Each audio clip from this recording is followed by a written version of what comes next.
السلام علیکم سامعین، ہمارے چینل کو سبسکرائب کریں تاکہ ہر نئی آنے والی ویڈیو آپ تک پہنچ سکے۔ خبروں کے حوالے سے بہت کچھ گھوم رہا ہے مسلسل۔ مجھے اطلاع دی گئی کہ میں شہید ہو گیا ہوں۔ میں نے کہا بھائی نہیں ہوا، اللہ کا شکر ہے، فٹ فاٹ گھوم رہا ہوں۔ سے اندازہ ہوتا ہے کہ سوشل میڈیا کتنی پاورفل چیز ہے۔ کوئی بھی کچھ بنا کے چلا دے۔ جب مجھے واٹس ایپ کے اسٹیٹس کا استعمال نہیں آتا تھا تو فون پہ فون آ رہے ہیں، بھائی کیا ہوا کیا ہوا کیا ہوا، میں بتا رہا ہوں بھائی نہیں ہوا کچھ۔ تو اتنے کال کیسے ریسیو کرے آدمی، اتنے لوگوں کو کیسے خبر دے۔ فیس بک پہ پوسٹ چلوائی تو پھر کسی نے مجھے بتایا کہ اسٹیٹس پہ لگا دو۔ میں نے کہا واٹ از اسٹیٹس؟ تو میں نے ان کو اپنا موبائل دیا، انہوں نے موبائل پہ لگا دیا، میں خیریت سے ہوں، رپورٹ خیریت کی ہے۔ تو سوشل میڈیا بہت ہی خطرناک چیز ہے، کچھ کا کچھ بنا کے چلا دو مارکیٹ میں سب۔ جب تک تردید ہوتی ہے اس وقت تک جنازہ بھی ہو چکا ہوتا ہے، پھر تردید ہوتی ہے کہ کسی اور کا جنازہ تھا، حضرت جی کا نہیں تھا۔ خیر دیکھو، یہ تو ایک فیک نیوز تھی، جس نے یہ چلائی ہے وہ پھر ایک الگ مسئلہ ہے، وہ کیا ہے، خیر۔ لیکن ایک دن یہ حقیقت بھی ہوگی، ہم سب کی نیوز چلے گی۔ آج رفیع بھائی کا انتقال ہو گیا، آج مفتی صاحب کا انتقال ہو گیا، آج باپ کا نام کیا ہے بھائی، اسامہ بھائی کا انتقال ہو گیا، سمیع بھائی کا انتقال ہو گیا، شہنشاہ شیر شاہ بھائی کا انتقال، اور شہید، وہ تو ویسے ہی شہید ہو یار، آج شہید بھائی شہید ہو گئے یا انتقال ہو گیا۔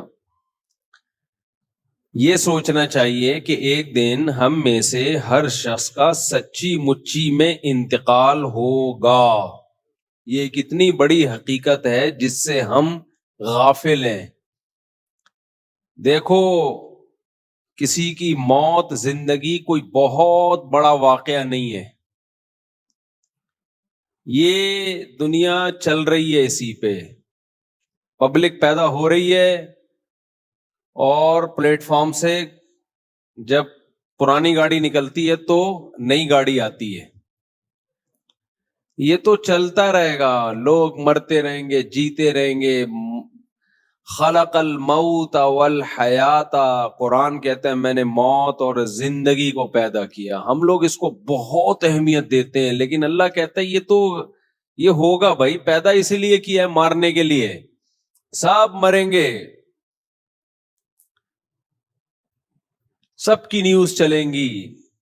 نیوز نہ بھی چلے اخباروں میں تو پرسنلی تو نیوز چلتی ہے نا، کوئی نہ کوئی، کسی کا باپ ہوگا، کسی کا چاچا ہوگا، کسی کا ماموں ہوگا، کسی کا پھپھا ہوگا۔ آج پھپھا کا انتقال ہو گیا۔ میں ایک دن سوچ رہا تھا بیٹھ کے کہ میری زندگی میں کون کون سے ایسے لوگ جن کی میری زندگی میں بڑی ویلیو تھی وہ دنیا سے جا چکے ہیں۔ ایک لمبی لسٹ سوچنا شروع کیا نا۔ ہمارے پڑوس میں رہتے تھے ہمارے والد صاحب کے دوست، علاقے کے کونسلر بھی تھے، اسلام صاحب نام تھا ان کا، بہت اچھی پرسنالٹی تھی، ہم ان کے گھر جایا کرتے تھے، کھیلا کودا کرتے تھے۔ ایک دن خبر آئی اسلام صاحب کا انتقال ہو گیا، ہارٹ اٹیک ہو گیا۔ ارے بھائی اتنی بڑی خبر تھی ہمارے لیے وہ، یار ابھی تو کل تو بیٹھے ہوئے دیکھا تھا ان کو، ان کے بچے بھی، ان کے بیٹے بھی، توقع نہیں تھی ان کو، بہت سخت اسٹریس میں گئے، ڈپریشن میں گئے۔ تھوڑے دنوں میں اجمیری بھائی ہمارے پڑوس میں رہا کرتے تھے، ہٹے کٹے جوان آدمی تھے، بالکل فٹ فاٹ، 35 سال عمر ہوگی۔ میں تھا، مجھے اطلاع آئی کہ بھئی اجمیری بھائی کا انتقال ہو گیا۔ بھائی ہم نے کہا اجمیری بھائی کا ہو نہیں سکتا انتقال یار، اجمیری بھائی تو فٹ فاٹ، نہیں جی انتقال ہو گیا۔ کیسے ہوا جی؟ ہارٹ اٹیک ہو گیا۔ ہماری گلی میں ہی سامنے شوکت بھائی رہا کرتے تھے، بہت لمبا قد تھا ان کا، صف میں جب کھڑے ہوتے نا پتہ چل جاتا یہ شوکت بھائی ہے۔ کچھ لوگ ہوتے ہیں نا ایکسٹرا آرڈینری, لمبے تڑنگے سے ہوتے ہیں, وہ اپنے قد سے مشہور تھے. یعنی شوکت بھائی کی شوکت ہی اسی سے تھی, شان و شوکت قد کی وجہ سے. ان کی عمر ہوگی میرا خیال ہے 30 سال, 25 سے 30 سال. ترکی گئے پڑھنے کے لیے, تو والدین بھی بڑے خوش تھے, چلو ہمارا بیٹا بھی ٹرکی جا رہا ہے, پڑھائی مکمل ہوگی, وہاں سے اچھی جاب مل جائے گی. اطلاع کہ جی ان کا انتقال ہو گیا. ارے بھائی کیسے ہو گیا؟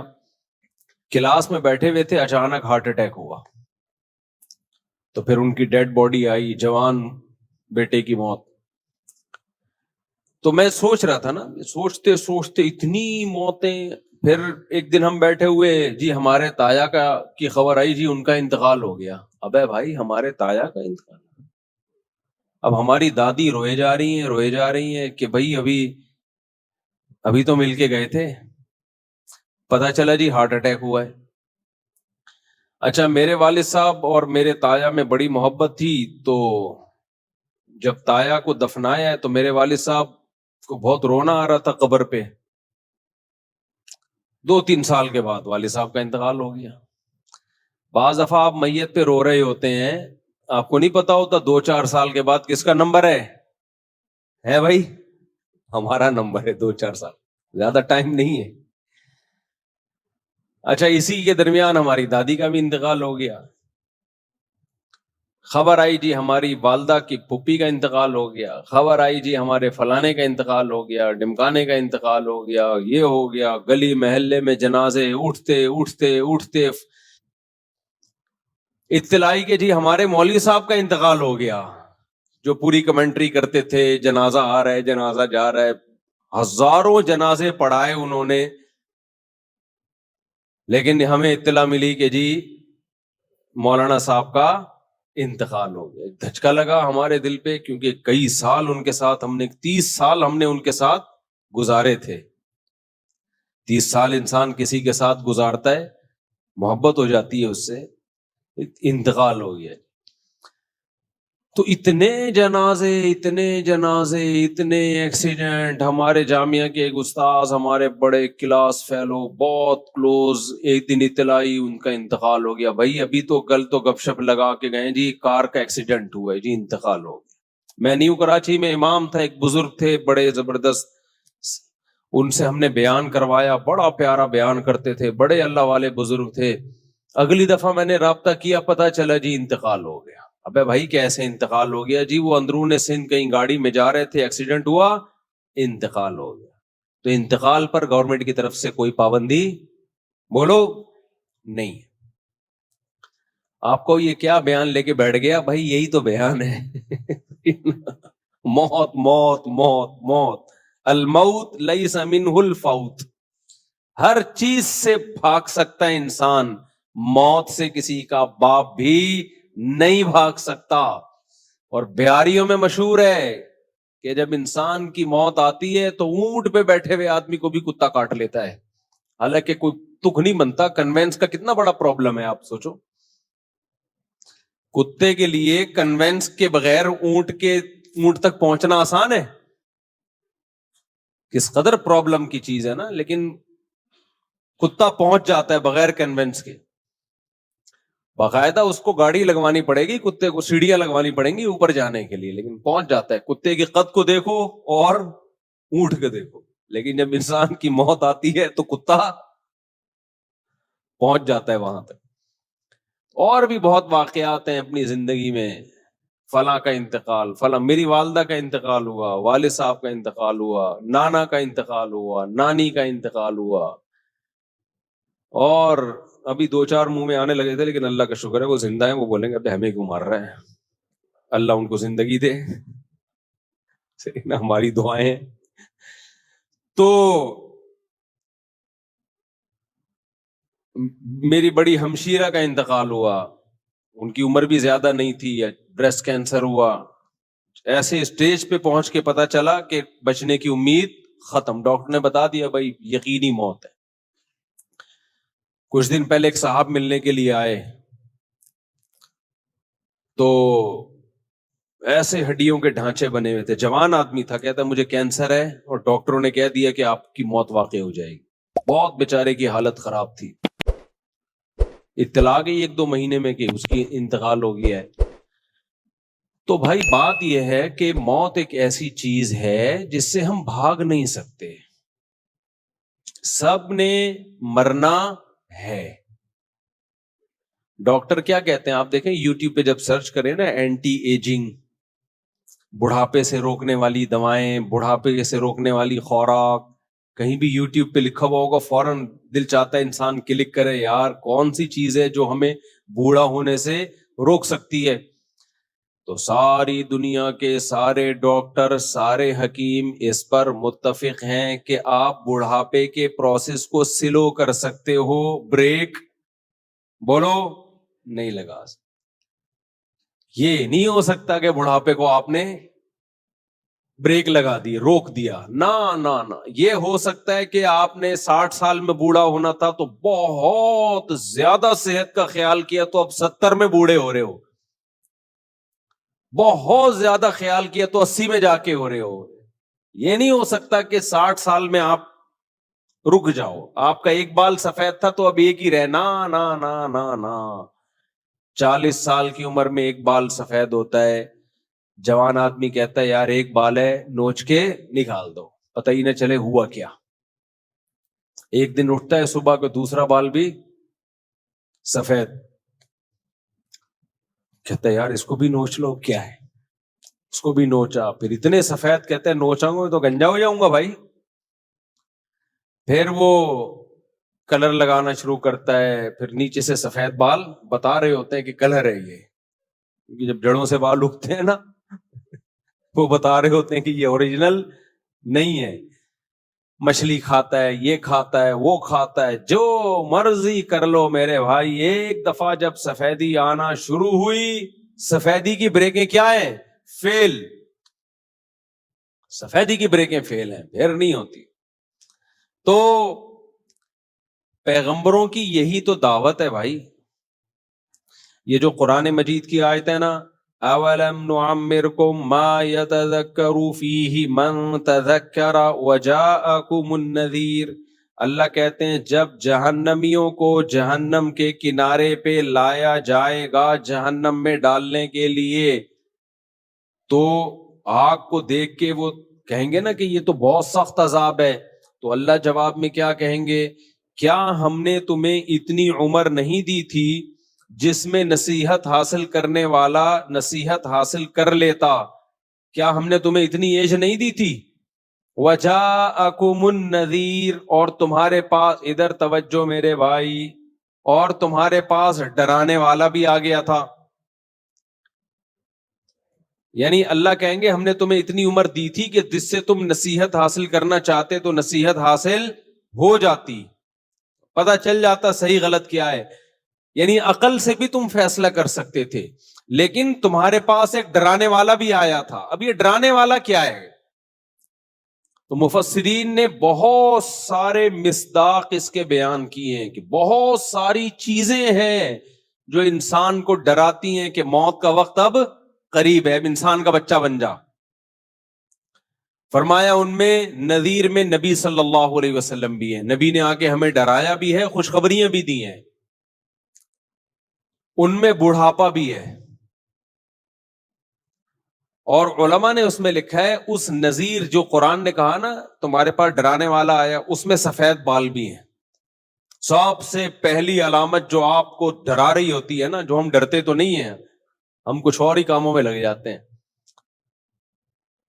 وہ کیا ہے, بالوں کا سفید. یہ سب سے پہلی علامت ہے کہ اب آپ ریورس ہونا شروع. جتنا پاورفل ہونا تھا نا, قرآن کیا کہتا ہے بھائی, ہم نے ثم یخرجکم طفلا, اللہ جب تمہیں ماں کے بطن سے نکالتے ہیں تم کمزور ہوتے ہو, خلقکم من ضعف, کمزوری میں بنایا اللہ نے تمہیں, بہت کمزور. آہستہ آہستہ خوراک ملتی ہے, دودھ ملتا ہے, پراٹھے ملتے ہیں, ڈبل روٹیاں, شکر ہے وہ بھی مل رہی ہیں آج کل, تبھی بچے ڈبل روٹی جیسے بن رہے ہیں. لیکن بہرحال پراٹھے ملتے ہیں, روٹیاں ملتی ہیں, آہستہ آہستہ بچہ کیا ہوتا ہے, پاور پکڑنا شروع. یہ پاور کب تک چلتی ہے؟ مینٹلی گروتھ بھی ہوتی ہے اس کی اور جسمانی گروتھ بھی ہوتی ہے. حتی اذا بلغ اشدہ وبلغ 40 سنتاً, 40 سال تک اپنی فل طاقت اور قوت کو پہنچ چکا ہوتا ہے. سمجھ میں نہیں آ رہی میرا خیال ہے بات. تبھی ماہرین کہتے ہیں نا پہنچتا کو 30 سال میں, کیونکہ 30 سال شباب کی انتہا ہے. 30 سے 40 سال تک تقریباً ایک ہی جیسی کنڈیشن رہتی ہے اس کی. تو مینٹلی گروتھ 40 سال تک انسان کی کمپلیٹ. اس لیے قرآن نے انسان کی جو لاسٹ ایج ہے نا, جس کے بعد اب اس نے ڈھلکنا ہے, اب ریورس ہونا ہے, وہ کون سی ایج کو قرار دیا ہے؟ بولتے کیوں نہیں میرے بھائی؟ 40 سال. اس لیے کہتے ہیں نا کہ اگر آپ 40 سال میں بھی طاقتور نہیں ہو تو اب آپ فکر چھوڑ دو طاقتور ہونے کی, اب آپ کوئی اور کام کرو, ٹھیک ہے نا. پاورفل ہونے کی فکر آپ بولنے پہ گورنمنٹ نے پابندی لگائی ہے, اب طاقتور ہونے کی فکر. 30 سال میں بھی آپ طاقتور نہیں ہو تو اب آپ کوئی اور کام کرو, یہ کام آپ کے بس کا.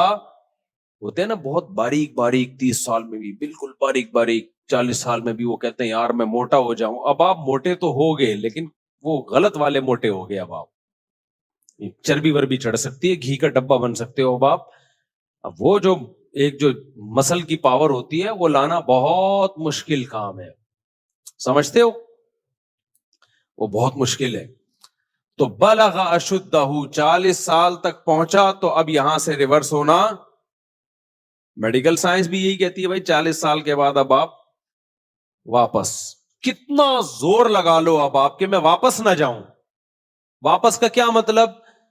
وَمَن نُعَمِّرُهُ نُنَكِّسْهُ فِي الْخَلْقِ, قرآن کہتا ہے جس کو ہم عمر دیتے ہیں ہم اس کو خلق میں واپس ریورس کرتے ہیں. ریورس میں طاقتور ہوگا یا کمزور ہوگا؟ کمزور, دماغی کمزوری بھی, جسمانی کمزوری بھی. تو واپس, تبھی آپ دیکھو جب انسان واپس ہونا شروع ہوتا ہے, کمر جھکنا شروع. بچپن میں کیسے چلتا تھا؟ بچے جب چلتے ہیں نا, ایک پاؤں ادھر جا رہا ہے ایک پاؤں. ہمارے ایک ریلیٹیو آئے جو بڑے, میں نے ایک دور میں دیکھا تھا ان کو 15-20 سال پہلے, بڑے ینگ جوان نا, فٹ فاٹ. تو اب آئے کچھ دن پہلے, اب ہمارے گھر کی سیڑھیوں پہ چڑھ رہے ہیں تو ایک پاؤں ادھر کو جا رہا ہے ایک پاؤں. میں نے کہا یہ آپ چڑھ کیسے رہے؟ کہہ رہے بس یار وہ دن گئے. کہہ رہے وہ دن گئے, اب تو ایسے ہی ہے. اور ہر اسٹیپ پہ آواز بھی نکل رہی ہے, زور لگتا ہے نا آہ کی آواز آتی ہے. وہ ایک بوڑھا آدمی کہیں چلتا ہوا جا رہا تھا, کہیں ٹھوکر لگی تو اس کو اپنی جوانی یاد آئی نا. ٹھوکر لگی ایک دم بےچارا لڑکا 3-4 قدم, تو کہنے لگا ہائے جوانی. پھر دیکھتا ہے کوئی دیکھ تو نہیں رہا, پھر آہستہ سے کہتا ہے بھائی تو نے جوانی میں کون سے تیر مار لیے تھے. تو آہستہ آہستہ انسان کیا ہونا شروع ہوتا ہے؟ ریورس. اور پھر ہر آنے والا دن اس کو تڑپاتا ہے. حضرت مجذوب رحمت اللہ علیہ نے کہا تھا نا, تجھے پہلے بچپن نے برسوں کھلایا. انسان کی زندگی کے 15-20 سال تو کھیل کود میں گزر جاتے ہیں, اس میں تو کوئی ہوش ہی نہیں ہوتا. جوانی نے پھر تجھ کو مجنوں بنایا. جوانی جب ہوتی ہے تو پھر عشق معاشقوں میں لگتا ہے. بڑھاپے نے پھر آ کے کیا کیا ستایا. سارے جو بل نکلنا شروع ہوتے ہیں وہ کب ہوتے ہیں؟ بڑھاپے میں. اجل تیرا کر دے گی بالکل صفایا. جب موت آئے گی نا تو اس بڑھاپے کو بھی یاد کرے گا کہ یار کم از کم احساس تو تھا نا, کچھ کھانے پینے کی تھوڑی بہت لذت کا احساس ہو جایا کرتا تھا. تو بھائی اسی کا نام دنیا ہے. اسی لیے آدم علیہ الصلوۃ والسلام سے لے کر سید الانبیاء محمد صلی اللہ علیہ وسلم تک تمام پیغمبروں نے ایک دعوت دی ہے, لا تحب الدنیا, دنیا سے محبت بولو مت کرو, دل مت لگاؤ دنیا سے. دیکھو کچھ گناہ تو ایسے ہیں جو سوسائٹی میں گناہ سمجھے جاتے ہیں,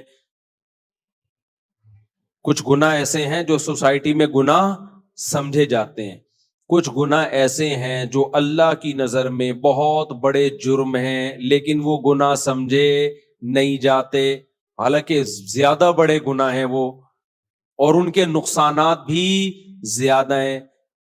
زنا ایک گناہ ہے لیکن لوگ اس کو گناہ سمجھتے بھی، وہ جملہ مکمل کرنا ہے آپ لوگوں نے، زنا ایک گناہ ہے، لوگ اس کو گناہ سمجھتے ہیں، کیوں نہیں ہے بھائی، ہیں، اتنے بھی کافر تھوڑی ہوئے ہیں لوگ کہ زنا کو حلال سمجھنا شروع کر دیں، یہ کہہ رہے ہیں نہیں ہے۔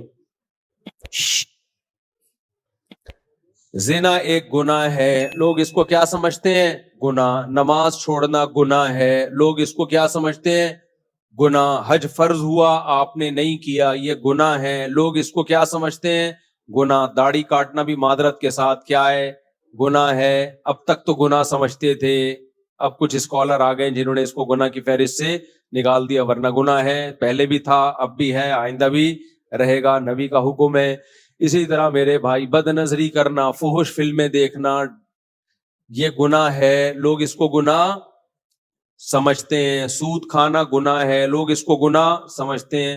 دنیا سے محبت بہت بڑا گناہ ہے، لوگ اس کو گناہ سمجھتے ہی نہیں ہیں، بلکہ وہ دنیا کی محبت جو ان کے دل میں ہوتی ہے اس کو بھی یہ نہیں سمجھتے کہ ہمارے دل میں محبت ہے، وہ کہتے کہاں ہے، نہیں آئی میرا خیال ہے بات، وہ کہتے ہے ہی نہیں ہمارے دل میں محبت، اتنی ہے جتنی سب کے دل میں ہوتی ہے، تو ہمارے دل میں بھی اتنی محبت ہے۔ تبھی میں پھر ان سے کہتا ہوں میرے بھائی آپ کے دل میں دنیا کی محبت ہے، آپ اس کو گناہ سمجھو پہلی بات، تو وہ کہتے ہیں کیوں سمجھیں، اس میں کیا خرابی ہے، ہر اچھی چیز سے محبت ہوتی ہے، تو دنیا بھی بڑی اچھی چیز ہے، تو کیوں محبت نہیں ہوگی میرے بھائی۔ اس کا مطلب ان کا کانسیپٹ محبت کے بارے میں کلیئر نہیں ہے۔ بھائی جب شریعت کہہ رہی ہے لا تحب الدنیا، کہ دنیا سے محبت مت کرو، تو اس کا مطلب کہ بری چیز ہوگی نا، کیا ہو گیا میرے بھائی؟